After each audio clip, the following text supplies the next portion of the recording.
दर्द से तड़पती नजर आ रही इस युवती का नाम रेखा है। रेखा की 2 महीने बाद शादी थी। रेखा अपने हाथों में मेहंदी लगाने के सपने संजोए बैठी थी, लेकिन एक अस्पताल की लापरवाही के चलते रेखा की शादी टूट गई। अब आप सोच रहे होंगे कि भला अस्पताल की लापरवाही से शादी टूटने का क्या मतलब, तो चलिए आपको बताते हैं। दरअसल रेखा अपने कान का इलाज कराने के लिए अस्पताल में भर्ती हुई थी, लेकिन नर्स की एक लापरवाही की वजह से उसका हाथ काटना पड़ गया, जिसकी वजह से रेखा की शादी भी टूट गई। मामला बिहार की राजधानी पटना का है। बिहार से एक बार फिर अस्पताल और डॉक्टर्स की बड़ी लापरवाही का मामला सामने आया है। यहाँ एक अस्पताल में लापरवाही बरती गई। यहाँ इलाज के लिए आई एक युवती को ऐसा इंजेक्शन दिया गया कि उसका हाथ ही काटना पड़ गया। कान के ऑपरेशन के बाद नर्स द्वारा दिए गए ऑपरेशन से रेखा का हाथ पूरी तरह से गल गया और जान बचाने के लिए उसका हाथ काटना पड़ा। युवती के भाई विशाल अग्निहोत्री ने बताया कि 11 जुलाई को 21 साल की रेखा कुमारी के कान का ऑपरेशन महावीर आरोग्य संस्थान कंकड़बाग में कराया गया था। ऑपरेशन के अगले दिन नर्स ने युवती के हाथ में इंजेक्शन दिया। इंजेक्शन देने के तुरंत बाद रेखा दर्द से तड़पने लगी। धीरे धीरे उसका हाथ काला होने लगा और खून के धब्बे जमने लगे। जब डॉक्टर्स और नर्स को इस बारे में बताया गया तो उन्होंने कहा कि कुछ भी नहीं है, सब ठीक हो जाएगा। लेकिन हालत यह हो गई कि रेखा का हाथ पूरी तरह से काला पड़ गया और आखिरकार मरीज की जान बचाने के लिए उसका हाथ ही काटना पड़ गया।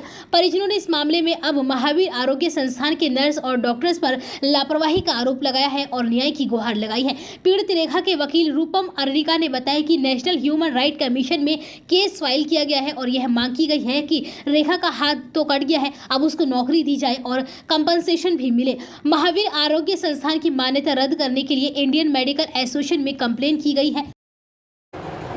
अभी इतने सिनारियो, इतने मीडिया भाई कर्मी के सामने बहुत सारी बातें खुल के नहीं आती है। जब हम तुम्हारे साथ अकेले बैठेंगे ना बेटा, तो बहुत सारी बातें भी आएंगी और हम ऐसा गुप्त रूप से आएंगे ना, किसी को पता नहीं चलेगा। अभी हम गलत समय पे आ गए, बहुत भीड़ थी यहाँ पे, लेकिन हम अगली बार जब भी आएंगे कल छोड़ के हम 1 तारीख को आएंगे और उसके बाद ये केस को तुम देखना कि कैसे मामला को तूल पकड़ता है।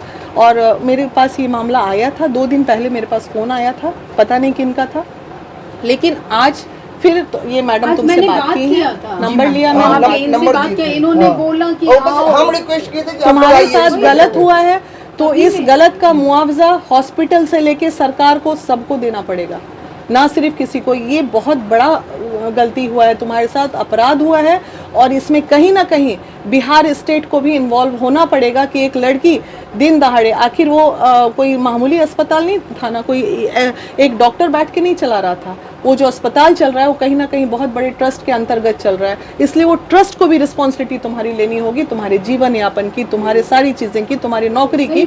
तो ये सब प्रक्रिया होता है। तुमको किसी ने समझाया नहीं समझाया मुझे नहीं पता, लेकिन मैं ये सब कर सकती हूँ, मुझे पता है कि मैं कर सकती हूँ और करके दिखा भी सकती हूँ। तुमको चौधरी नर्सिंग होम 24 घंटे इमरजेंसी आईसीयू की सुविधा, दूरबीन द्वारा पित्त की थैली के ऑपरेशन की सुविधा, नॉर्मल डिलीवरी, बच्चे की नर्सरी, आईसीयू की भी सुविधा, सभी प्रकार की ओपीडी, आईपीडी और सभी प्रकार की जांच, और साथ ही हमारे यहाँ विदेशी मशीन द्वारा इलाज किया जाता है। हमारा पता है 60 फुटा Idgah road, Garima garden, near Garimanjali public school, Sahibabad, district Ghaziabad.